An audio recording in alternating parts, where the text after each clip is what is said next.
Sverige, ett av världens mobiltätaste länder. Här finns fler mobilabonnemang än antal invånare. Samtidigt säger sig en tredjedel av alla svenskar vara rädda för att det skulle vara hälsofarligt att tala i mobilen och för att få cancer av det. Den nyhetsvärdering som man gör inom media, den är ju uppenbarligen sån att det är intressantare att redovisa en studie som rapporterar risker. En studie som inte rapporterar risker. Det är klart att det inte är särskilt lyckat att allmänheten har en... För det är ju inte en korrekt bild. De har ju en felaktig bild av positionerna. Flertalet forskningsrapporter visar ingen risk för cancer i hjärnan i samband med mobiler. Här på Karolinska institutet i Solna arbetar professor Ahlbom med sitt forskarteam. Han har i flera år utrett frågan. De flesta av oss, praktiskt taget alla av oss som bedömer det här, är rätt överens om att upp till sig 10 års användning av mobiltelefoner så finns det ingenting som talar för några risker för cancer. Men alla forskare håller inte med. Det finns några studier, både här i Sverige och internationellt, som visst tycker sig se samband mellan tumör på hörselnerven och långvarig mobilanvändning. En av de som larmat på sin kant orsakat svenska rubriker är Lena Hillert i Örebro. Han anser att det är viktigt att också få ut de resultat som i vissa fall avviker från den allmänna uppfattningen i forskarvärlden till allmänheten. Det är ett moraliskt dilemma också i det hela, så att jag är ändå mera för ett öppet samhälle, en fri diskussion, och istället för att få ett slutet samhälle som det blir om man så att säga ska utrota alla larm. Om det nu så är att vi har säg mobiltelefoner och hjärntumörer och konsensus blir att här finns en risk, så är det väldigt svårt att stå till svar som ett antal år och säga att jag visste det här men jag talar inte om det.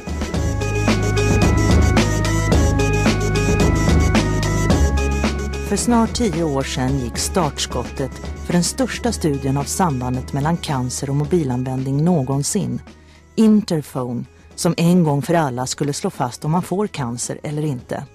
16 institutioner i 13 länder, däribland Sverige, deltar i samarbetet. Men trots att all data sedan länge sedan är insamlad så dröjer själva slutrapporten. Och anledningen anses vara en oenighet som gäller långtidsanvändning, alltså för de personer som använt mobiltelefon i mer än 10 år. Några delstudier visar en ökad risk för ett par av tumörtyperna. Skälet till att vi gör den här forskningen är ju inte att det finns en hypotes i botten. Det finns ingen biologisk mekanism i botten eller någonting sånt. Utan skälet är att folk är oroliga, många är oroliga. Det är ändå så att det är en ny teknik som väldigt snabbt penetrerar praktiskt taget hela jordens befolkning. Och det är inte så dumt att göra en uppföljning och se efter om det finns några risker inblandade i detta.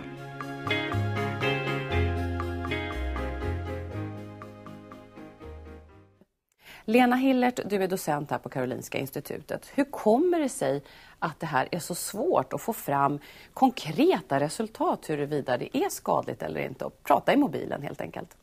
Fokus har ju varit ganska mycket på hjärntumörer, framförallt för att det funnits en oro bland allmänheten att den här nya tekniken innebär hälsorisker.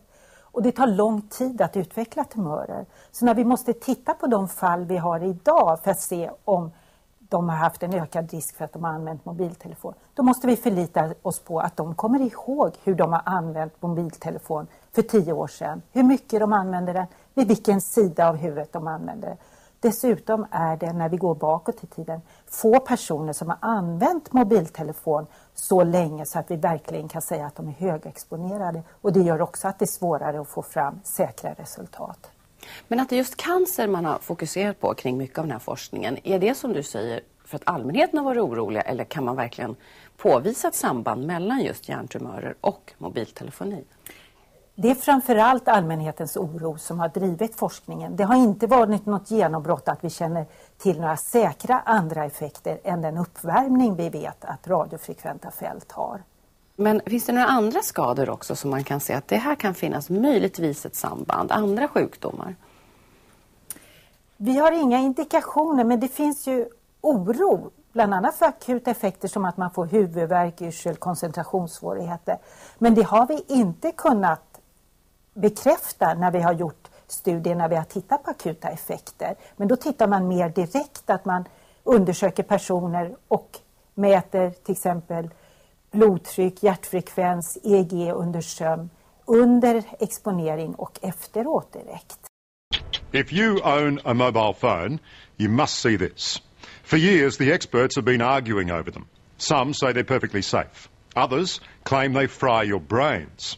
Well, an international team of doctors, including 2 of Australia's finest surgeons, have just released their latest comprehensive research. And as the father of young children, it really made me sit up and take notice. They say prolonged use of mobile phones could double the risk of malignant brain tumours, the deadliest of all cancers, the kind that leaves no survivors. With an entire generation now growing up hooked on their mobiles, that could be absolutely devastating. He's also the co-author of a frightening new study that's predicting a dramatic increase in brain tumours caused by the long-term use of mobile phones. That's a huge fear. I mean, what if we're right? Then if we're right, we're going to see a huge increase in brain tumours and brain cancer in the next decade or so. It's going to be frightening. And guess what, Lam? We're already frightened by what we're seeing.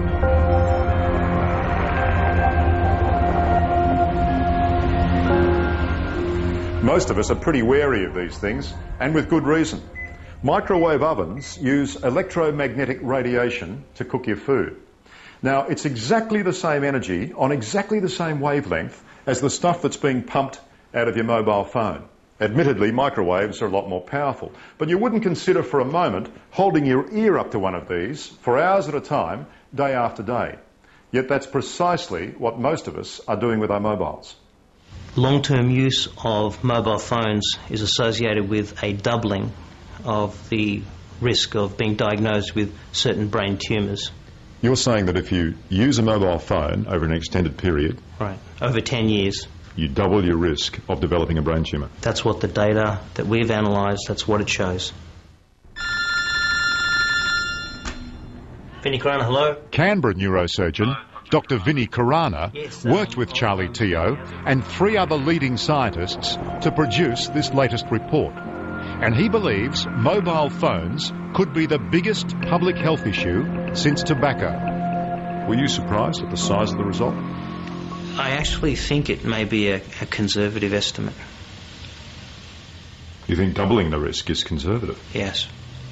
I would be very happy to be wrong about this, because the public health implications of being right about this are enormous. At the moment, there are just over 4 billion users of mobile phones.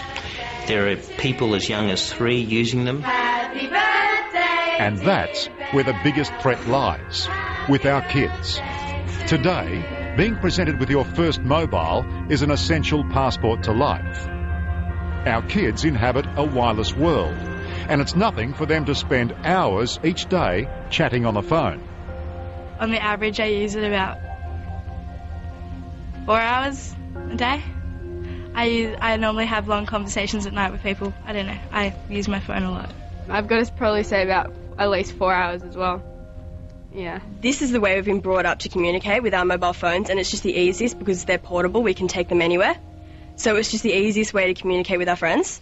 I have been incredibly worried, concerned, depressed at the number of kids that I'm seeing that are coming in with brain tumours, malignant brain tumours.